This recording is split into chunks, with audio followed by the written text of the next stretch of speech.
My fiancée, Claire, and I have been dating for some years. I am 28. We engaged almost 18 months ago, and since then, we have been organizing the wedding of our fantasies. We locked in our venue, paid food deposits, and arranged a photographer. Everything appeared to be fitting together. For background, my family is large and close-knit, hence weddings are a big event. All the important decisions were behind us. With the big day scheduled for next spring, we felt we could finally relax and enjoy the countdown, and then all hell broke loose. Deeply ingrained customs abound, and everyone has ideas. 25-year-old cousin Sarah recently became engaged to her fiancé, Dan. For her, I was really delighted. She deserved some happiness, given her difficult few years. But things changed when Sarah began having problems finding a location for her chosen date. Every time we spoke, she would inevitably bring up how perfect our place was. She would talk about the beautiful location and how the scene would make her wedding pictures wonderful. And then she would casually mention how her fiancé's family couldn't afford anything like that. I dismissed it as benign wedding envy, something most women experience when organizing their big day, something I assumed most couples went through. I was mistaken. A few weeks ago, we had family dinner. At first, everything appeared normal, just the usual banter over a meal, until Sarah's mother, Aunt Linda, began speaking. It was one of those times when the entire table stopped since everyone thought she would say something meaningful or emotional. I paused, fork halfway to my lips, waiting for her to chuckle or indicate she was kidding. She then started this spiel on how wonderful it would be if Sarah and Dan could use our venue. She didn't. Linda spoke on about how Sarah and Dan were under time pressure, as Dan was in the military and would be deployed shortly. She reasoned that this made it only reasonable for them to get married first. I couldn't believe what I was hearing when she floated the idea that Claire and I could simply move our date so Sarah might have the venue. Claire, seated next to me, said nothing. She had no need to. Her expression screamed everything. "This is not happening," Linda finished. Sarah nodded as if the plan was already underway, and it was only our agreement that mattered. I inhaled deeply, attempting to cool off. I informed them gently but firmly that it was not feasible. For more than a year, our wedding had been scheduled. Sarah started crying straight away, full-on sobbing at the dinner table. Everything was already paid for, and changing the date was not possible. She bolted from the room, Linda trailing closely, and gave me a disappointed look.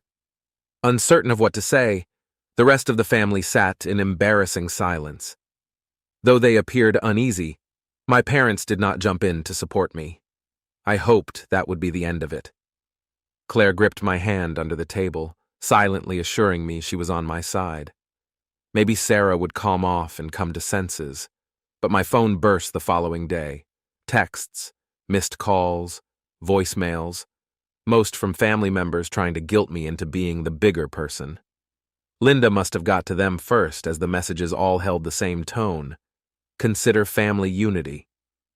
My mother called, echoing the same lines regarding weddings being a means of bringing families together rather than separating them, thus making a little sacrifice for the greater good. She tossed in a dose of nostalgia, reminding me of how sad my grandmother would be if the family stayed split over this. Claire was enraged, and it was difficult to handle. Why we were even having this conversation eluded her, and quite truthfully, neither could I. Feeling overwhelmed, I turned to Reddit and posted the whole situation, asking if I was being irrational for not changing our wedding date. Our wedding was the result of months of planning, money, and emotional investment, not some arbitrary event that could be canceled on a whim. I anticipated conflicting answers, perhaps even some guidance on how to defile things. What I received was a flood of solidarity from total strangers, as enraged as I am. It felt affirming, but it also made the scenario seem even more weird. People advised me to stand my ground, that this request was ridiculous, and that I shouldn't let entitlements spoil our plans. Apparently, Sarah saw nothing like that. She texted me, basically an ultimatum, asking whether I would let her attend the wedding if I changed the venue. The anxiety was rising. Worse, she would ensure the rest of the family neither. Unannounced, looking glum, my parents showed up at my house the following morning. They demanded we have a seat and chat. According to my dad, younger cousins customarily married first if they were ready in our family. Saying she was devastated by the widening divide and feared it would cause irreparable damage to our family dynamic, my mom leaned into the emotional angle. Claire, bless her, kept her calm. She coolly maintained that our intentions were not changing. She noted that everything was paid for, and that moving the wedding would cause us great worry and thousands of dollars of expenses. My parents appeared shocked, as though they had not given any thought to the practical or financial consequences of their request. I almost wavered when my mother started to cry. Almost. Alex, my younger brother, who hardly speaks up during family drama, intervened at that point. He advised my parents they needed to let it go as they were acting irrationally. To lighten the stress, he even made jokes about being my wedding security should things spiral out of control. Claire and I laughed. Later that day, Sarah raised the stakes. My parents departed shortly after, obviously unhappy but maybe understanding they wouldn't be able to persuade us otherwise. Claire advised we go into minimal contact with the family for a bit, and I agreed. She made a passive-aggressive status on Facebook about how some people can't be there for family when it really counts. Many family members liked and commented in support of her, further fanning the fire. Both of us suffered from the continual calls and messages. Like this was meant to be one of the happiest periods of our lives.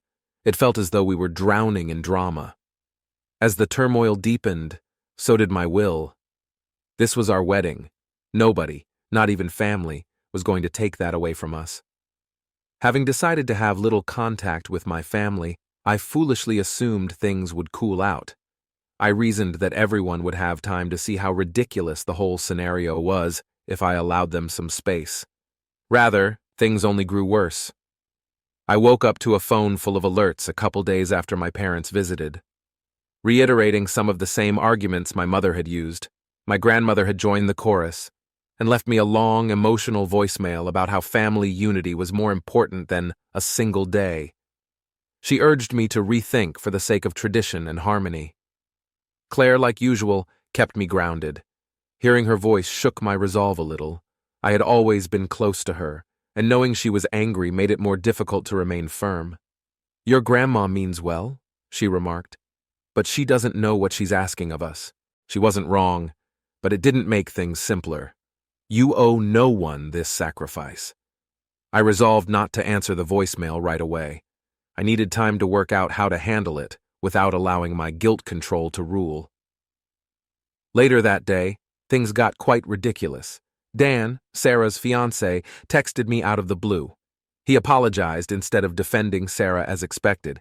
He said he was ashamed of how Sarah and her mother were handling the matter and that he had no idea how out of hand things had gone. "I'm really sorry, man," he added, telling me he had tried to persuade Sarah out of initially requesting the location but had not been able to get through to her. "I wanted to let you know this is not coming from me." I liked the gesture. It was good to know not everyone on their side had lost their mind, but it didn't change the fact Sarah was not letting this go. Dan's message actually made me feel even more caught in. This was obviously about Sarah attempting some sort of control over the circumstances, not only about the location anymore. The whole affair felt little and tiresome, and I was running out of patience when the worst hit arrived. Before our wedding, my cousin actually tried to reserve our weekend location. The venue manager called to let me know she recognized Sarah's name and thought I should know. Sarah apparently tried to reserve the place after phoning them, claiming to be a relative helping with our wedding preparations. Her plan failed since the venue was already booked for that weekend.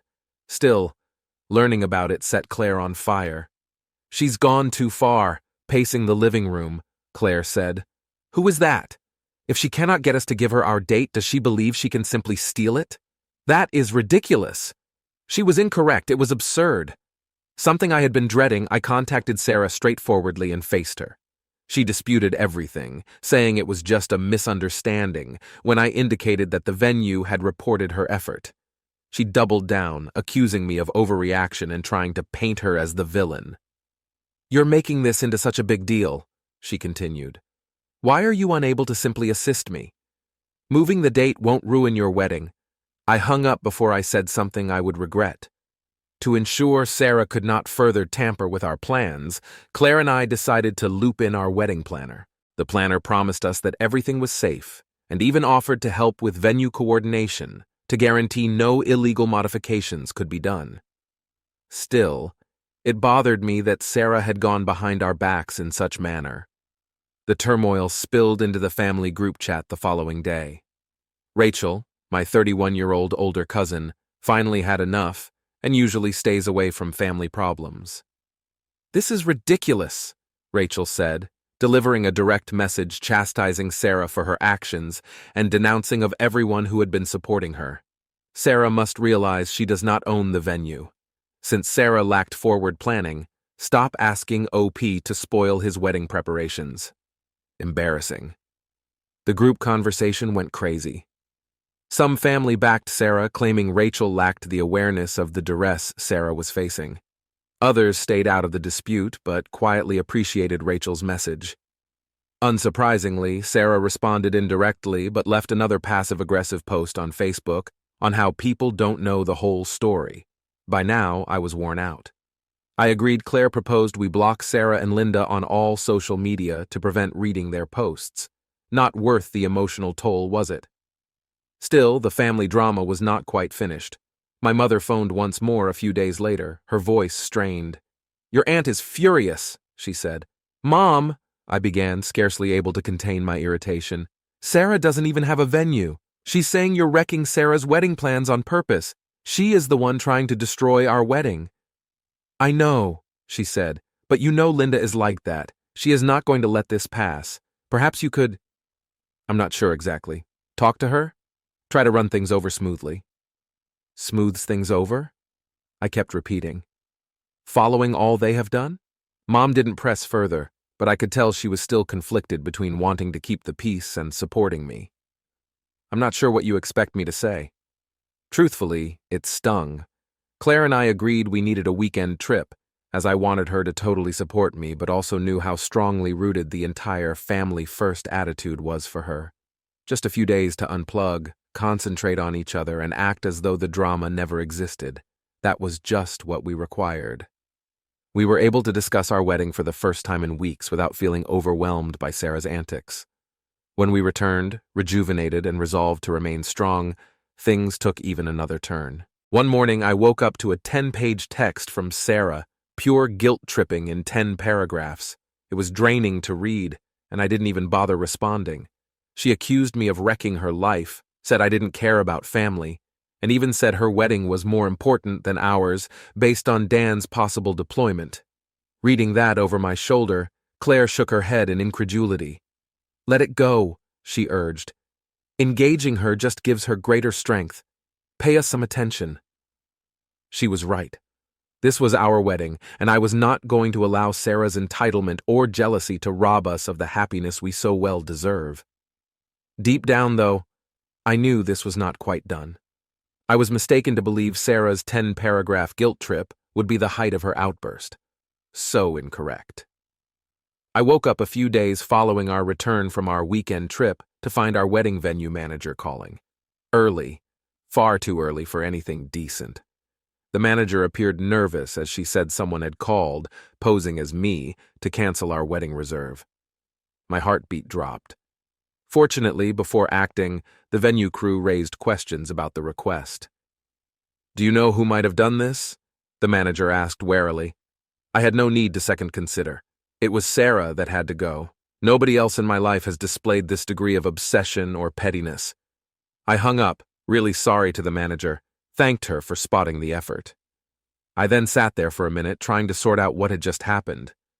Claire became enraged when I told her. "That's not only crossing the line," she remarked. "She was correct. That's stomping all over it. This was sabotage, not simply small family conflict now." Claire suggested right away submitting a police report. "She passed for you," she said. "That is against law. We cannot let this slide pass us." I hesitated. Not because I disagreed with her, but rather because I understood the kind of consequences involving the police would produce.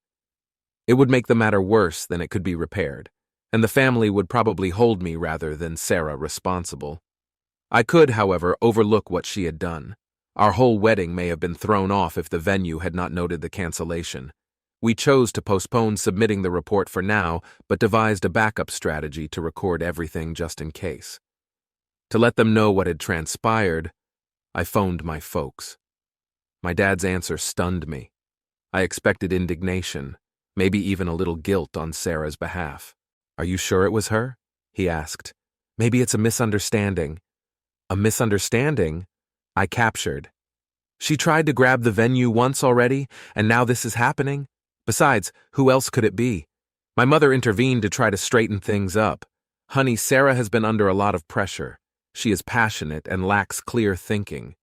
You know how she gets." I found it unbelievable. They were discounting it as a little slip-up. "She tried to call off my wedding, Mom. That's not just emotional, that's hostile." The talk came nowhere. My parents left me even more annoyed since they refused to take a position. Feeling as though I was waging this war alone, I hung up, but Claire gently reminded me otherwise. Later that day, I changed my Reddit post with everything that had happened. The attempted cancellation, Sarah's relentless guilt-tripping, and my family's inability to hold her accountable. Her family, our friends, and even strangers on Reddit had my support. The answer was simply too much. Furious on my behalf, some urged me to cut Sarah out of my life entirely. One response stayed with me. "You're not just protecting your wedding, you're setting a boundary." Some even advised avoiding direct contact with the family members aiding her. It never stops if you let her get away with this. They were right. Sarah had been catered to her whole life, and her actions now directly reflected that. She was accustomed to obtaining her way by throwing fits, but not this time. The next family get-together was a disaster. Apparently, my dad had confronted Linda on Sarah's most recent escapade, and the dispute erupted into the group chat. Claiming Sarah was merely venting her frustration and not meant any damage, Linda tried to minimize the whole event. "She's stressed," Linda said. "You have to understand how much pressure she's under." "Pressure doesn't excuse trying to ruin someone else's wedding," Rachel said. God bless Rachel. She was among the few family members prepared to challenge the ridiculousness of it all. The group conversation descended into anarchy. Relatives were dredging up past grievances unrelated to the circumstances, casting passive-aggressive digs against one another, and siding themselves. Watching was draining, so I quickly turned off the discussion. A few days later, Sarah texted me. I first assumed it might be an apology, but naturally it was not. "I don't know why you're blowing this out of proportion," she wrote. "I was only correcting a flaw. Selfish. I hope you see how much damage you are doing to the family." She referred to me as selfish.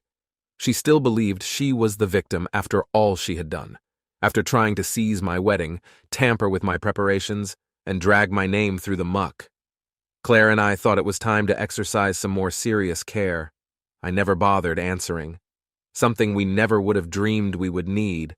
We hired extra security for the wedding. It felt ridiculous, like we were getting ready for a confrontation rather than a celebration. But given Sarah's conduct, we couldn't afford any risks.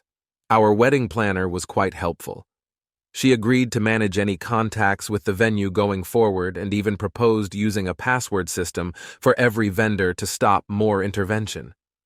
Knowing someone in our corner who could foresee these kinds of issues was consoling. The family turmoil was getting more intense in the meantime. Linda began threatening to shun the wedding unless we made peace with Sarah. She said Sarah was about to break down and that it was my job to mend things. I never gave the idea much thought. "She is free to decline to come," I advised Linda. Linda delivered the last blow. "If you don't make things right, we'll make sure most of the family doesn't show up either." It stung, I won't lie. She was not apologetic for sticking up for herself. It was difficult to swallow the concept of so many vacant seats at our wedding. People I had grown up with, people I thought would always have my back, especially. Claire reassured me, though, that the ones who really counted would still be there. She was correct, as always. This was about honoring our love with the people who stood by our side, not about filling seats. Notwithstanding all, we persisted with our preparations. Invitations were mailed, last details were locked in, and we tried to concentrate on the thrill of the day. Still, Sarah had not finished yet. Screenshots from private communications between her and some common acquaintances began to go around a few weeks before the wedding. Sarah acknowledged in these conversations that she was jealous and wanted to ruin the wedding. Seeing those texts stung more than I imagined. She chuckled about how successful she had been in turning the family against me and boasted about her attempts to undermine the event. It was the pure hate underlying the sabotage, not alone its nature. Sarah intended to destroy something that meant the world to Claire and me, not only my wedding date. The screenshots arrived in the family group chat, and for the first time, several relatives began to change their tune. A few messaged me personally to regret leaning toward Sarah. Others said nothing, too ashamed to admit they had been mistaken. Still, I knew there was no turning back. Rachel, bless her, used the screenshots as ammo to permanently call out Sarah's actions. My relationship with Sarah, and with some of the family members who had supported her, was irreversibly damaged. Really? I had no problem with that. The family's conflict peaked when the screenshots were made public. For a split second, I considered whether the exposure could at last compel Sarah and Linda to own their mistakes. Rather, it merely intensified their misbehavior. Sarah tightened down. Her friends, some of whom I hardly knew, chimed in with comments like, "You're too good for them, babe, and keep your head up." She posted a series of cryptic messages on Facebook, obviously targeted at Claire and me about how people spread lies to tear others down, and how she deserved better from her own blood. Karma will handle them for you, karma. Indeed, Linda started damage control at the same time. It was the same excuse over and over. Sarah's under so much stress. She messaged relatives privately to explain the screenshots away, claiming Sarah's words had been taken out of context. Rachel asked how "I want to ruin their wedding" could possibly be taken out of context. Linda just repeated her regular excuse. Sarah's under so much stress. Pressures, force, jealousy. Those statements seemed to be meant to somehow clear Sarah of what she had done. Still, a lot of family members were beginning to see through it. Rachel was not the only one criticizing the behavior now. Though the harm had been done, a few cousins and even one of my uncles contacted me to say they were disgusted by Sarah's behavior and did not support any of it. By now, Linda and Sarah had persuaded a respectable portion of the family to refuse to attend the wedding. RSVPs began arriving in more no than I had anticipated. Some relatives said they didn't want to pick sides, while others stayed mute entirely. Some were open about their motives. Though Claire and I chose not to linger on it, it was depressing. We instead concentrated on the individuals helping us. Bless Claire's family. They behaved in ways I never would have thought possible. Her sister joined in wherever she could, and her mother volunteered to assist with last-minute chores. Our friends also rallied around us, assuming responsibilities some of my relatives were expected to perform. Having so many people in our corner, even when members of my own family withdrew, was a comfort. 1 week before the wedding, things changed still another way. Once, the venue manager called. She received excellent news, instead of what first seemed to be more drama.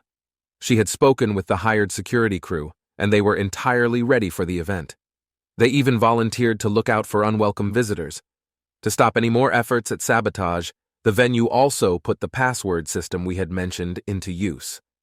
Though it was a minor triumph, it seemed like a step toward reclaiming control.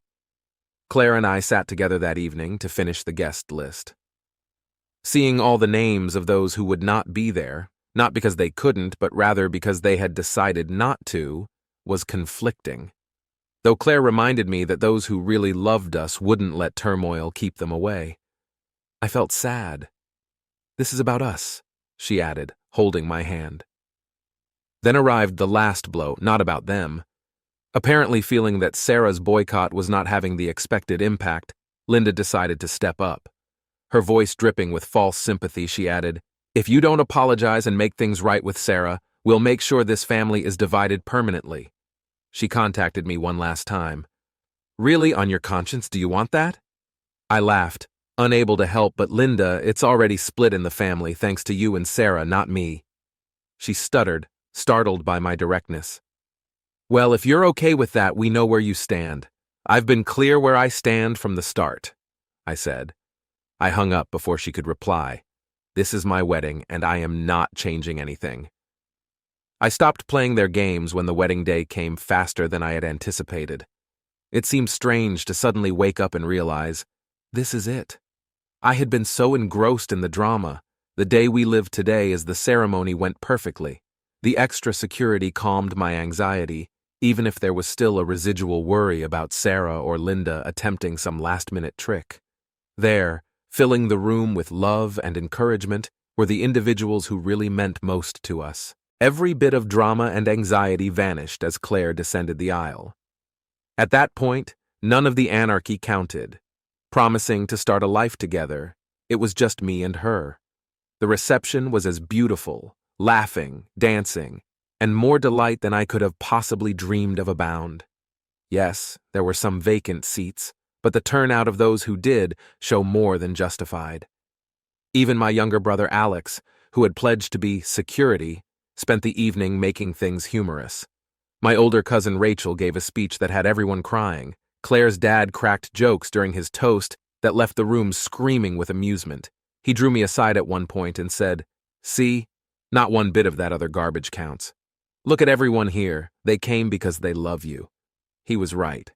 Claire and I spent some days alone to relax following the wedding. Though the honeymoon was still a few months off, we wanted some time to savor the delight before facing reality. When we eventually returned, Sarah had gone quiet. No mysterious Facebook posts, which caught my attention. There are no writings about guilt tripping, not much drama. It nearly felt like something else. Later on, Rachel told me Sarah's wedding preparations had collapsed. A scheduling mistake had caused the venue she had finally reserved to cancel, so she was rushing to put something together at the last minute. Predictably, Linda called me in a panic and begged for aid. "Please, can't you call in a favor or do something?" she begged. "We are family." I never even considered it. Following all they had put us through, the arrogance of that demand was almost ridiculous. "I'm sorry, Linda," I murmured. "I can't help you." And that was it. Months of consequences followed the wedding and Sarah's actions. Some family members stayed far off, not ready to confess they were wrong or choose sides. Others quietly expressed regret for too late discovering how poisonous Sarah and Linda's actions had been. Though it took some time, my folks finally showed up. They vowed to help me more going forward and recognized they hadn't handled things well. About Sarah. Months later, she sent a half-hearted apology, blaming stress and asserting she had learned her lesson. I answered nothing. I was at last at peace with certain bridges not worth restoring. Looking back, I'm glad Claire and I placed such limits. Though the drama was draining, it helped me to see the need for not allowing poisonous people to control my happiness. Our wedding served as a reminder of what really counts: love, encouragement, and the people that show up for you at most important times. And all I need, as far as I'm concerned, is that. I was immensely relieved in the weeks after the wedding. Though that was a miracle in and of itself, it was not just that the big day had gone off without a hitch, but also that Claire and I had at last reclaimed control of our lives. It had seemed for months that Sarah's drama dominated everything, but today the emphasis was back where it belonged, on us. Over those first few weeks, Claire and I considered all that had happened. We discussed our happiness at the wedding and our thanks for the attendees, but we also couldn't overlook the void left by the family members who declined to show up. Though it hurt to realize we let ourselves be controlled by Sarah and Linda, it was not exactly that we missed them. One night as we settled up on the couch, Claire asked, "You know what's sad? They missed something quite lovely. Their allegiance to her blinded them, and they missed a day they would have dearly loved." I gave a nodding. Family meant then always showing up, no matter what. Now, however, family, in my opinion, is the people who decide to show up despite difficult circumstances. That insight struck powerfully. Growing up, I always felt that family unity, that we would all have one another's backs, was kind of a given. But this event destroyed that fantasy. Not every family member was born equal. Some are there for you, totally without conditions. Others, well, Others just show up when it serves them. Sarah, scaled down wedding finally took place about 1 month following the wedding. Claire and I obviously skipped it. We were not invited. Not that we would have gone anyway, but I learned about it from the grapevine. Ever the direct communicator, Rachel called me the day after, including all the specifics. She said, not even trying to soften it, it was a train wreck. The location was this small banquet hall that appeared to have been last-minute cobbled together. Half the decorations vanished, the caterer ran out of food, and Sarah spent most of the evening pouting. That made me not exactly feel nice. Even after all Sarah had done, I did not wish her wedding to fall apart. If I said it didn't feel like some sort of karmic justice, I would be lying, though.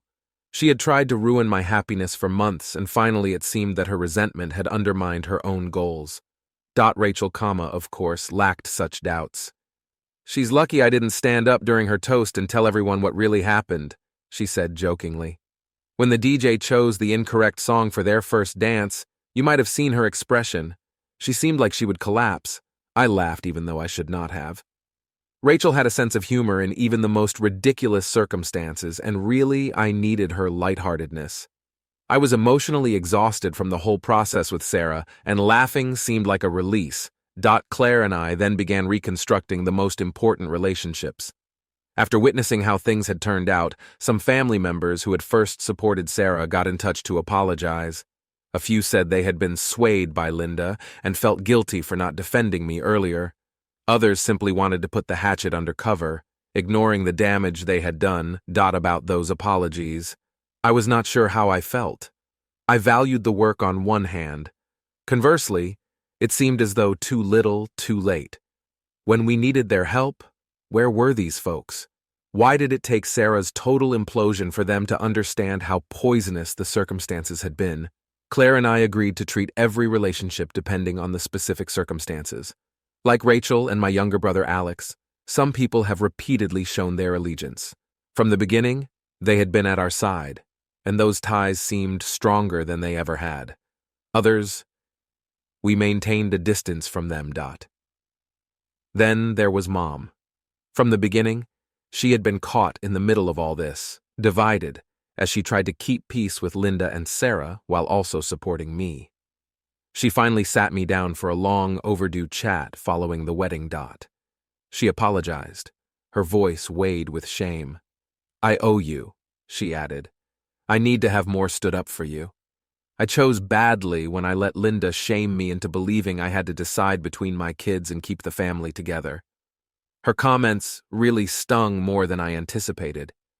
Hearing her own mistakes softened something in me, even though I had been so furious with her for remaining impartial during the worst of times. I said sincerely, "It hurt. I thought you were supporting them, even though it was obvious they were in the wrong." Tears filling her eyes, she whispered, "I know. I notice right now. And I am very sorry, honey. I wanted everyone to get along, but I now see that wasn't fair to you. We huddled for hours, working through everything that had happened and how it had impacted me. At the end, I felt as though a weight had been dropped. Though Mom made mistakes, she was ready to own them. She was not flawless. More to me than anything then meant regarding Sarah and Linda following her wedding, they remained silent. No more guilt trips, no theatrical ultimatums, no passive-aggressive Facebook postings. It was almost spooky, as though they had at last understood they could not influence or control me anymore. Not stupid enough to believe they had changed, though those who enjoy such do not change overnight. They simply stop till they have a fresh target. I choose to keep my distance for self-preservation rather than out of resentment. Claire and I had fought too hard to create the life we wanted, and I was not going to let anyone, family or not, jeopardize that. Months later, life began to seem normal once more. Claire and I started organizing our honeymoon, a trip to Italy we had long dreamed about. We hosted meals, stayed weekends with friends, and concentrated on our future together. The wedding drama evolved from a deep pain to a lesson I thought I would never have to repeat. Claire turned to me and grinned one evening as we were leafing over wedding pictures. "We accomplished it," she remarked. "We are still standing. We got through all of that. Gratitude for the woman who had stood by me through all surged back to me as I grinned back. Sure, I answered, and I would not alter a thing, ultimately, comma. The drama with Sarah imparted to me a valuable lesson. Family is not about blood. It is about the people who love you without conditions, support you, and show up for you. I wish to live among those people. Those are the folks worth defending. The turmoil around Sarah and Linda lost relevance as time progressed. Less often was Claire and I discussing it. Instead, we were concentrating on our honeymoon preparations, our jobs, and the life we were creating together. Still, there were times when the trauma would show itself, usually in little, unanticipated forms. I came upon pictures from Sarah's wedding one afternoon as perusing social media. The little last-minute venue, the basic decor, the strain shown on her face in every picture, all of which I had already heard about.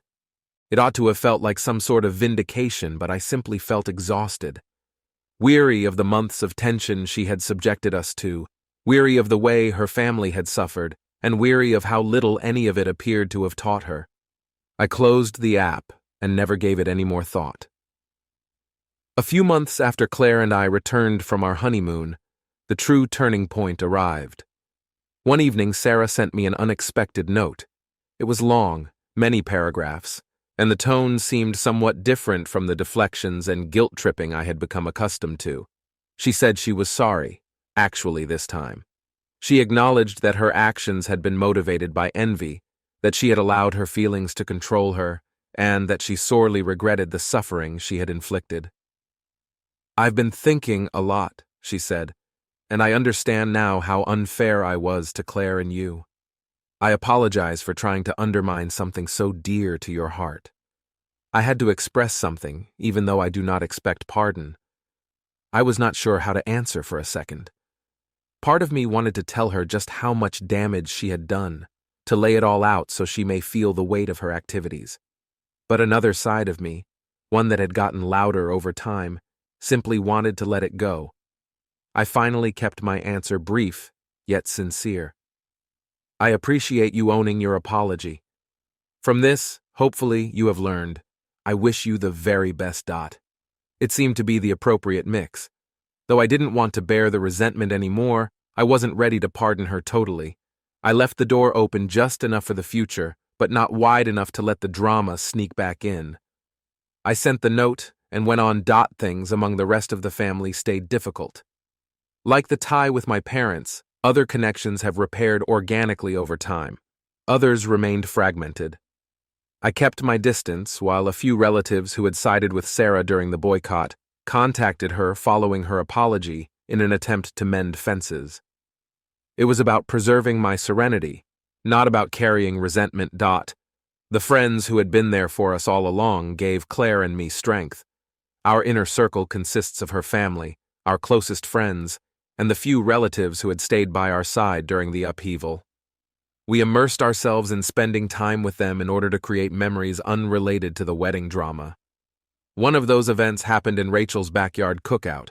She drew me away with a drink in hand and delivered her customary direct honesty. "You managed all that way better than I would have," she replied. "I most likely would have blown out the group chat and destroyed every link." I gave a chuckle. Trust me, I gave it some thought. She gracedly grinned. "For what it's worth, you did the right thing. You got back on your feet, and today you have the life you are due. Let the others stew among their own mess." I found her comments to be memorable. I had been ashamed for so long for not stooping backward to maintain peace, but Rachel was correct. I should feel glad to have done what I needed to do to keep Claire and myself safe. The wedding turmoil faded with time to be only a memory. It would show up sometimes, like when we would tell friends the tale or come onto an old Reddit post, but it no longer seemed like an open wound. It was only a chapter in the greater narrative of our lives, but a difficult one. Through it all, Claire and I got more robust. If anything, the encounter strengthened our back-off distance from each other. Together, we discovered how to negotiate obstacles, establish limits, and resist pressure by means of cooperative navigation of challenges. Those teachings became the basis of our marriage, guiding our attitude toward everything from arguments to long-term goals. Claire turned to me one evening as we sat on the couch reviewing wedding pictures and asked, "Do you regret how we handled it?" I considered it briefly before shaking my head. Not one. Though it was difficult, I believe we did what we had to do. If we had given in, I believe it would have shaped our entire lives, always placing the demands of others above our own. She grinned and slanted her head into my shoulder. "I'm delighted we stayed with each other. Our life is what we know. I would not trade it for anything. Months became years, and the drama dropped even more into the backdrop. Claire and I created the life we had always dreamt of, one marked by love, respect, and most importantly, tranquility. Though the family stayed split in certain respects, we quit trying to mend what could not be corrected. Rather, we concentrated on the connections that counted and gave our all to the individuals who really loved us. Looking back, I have not one regret about any of the decisions we took. Though it was difficult, standing up to Sarah and Linda helped me to see the need for limits and the need to give the ones who really support you top priority. Ultimately, the drama simply served to highlight one basic truth. Family is not about blood. It's about love, loyalty, and the individuals who will show up for you when most importantly needed. When I consider all we went through, I find calm. Now, all behind us are the anarchy, the guilt, and the heartache. What is still is a great thanks for the life Claire and I have created together, and a will to guard that life from anything, or anyone, who seeks to disturb it. Love, boundaries, and the people that support you no matter what abound here.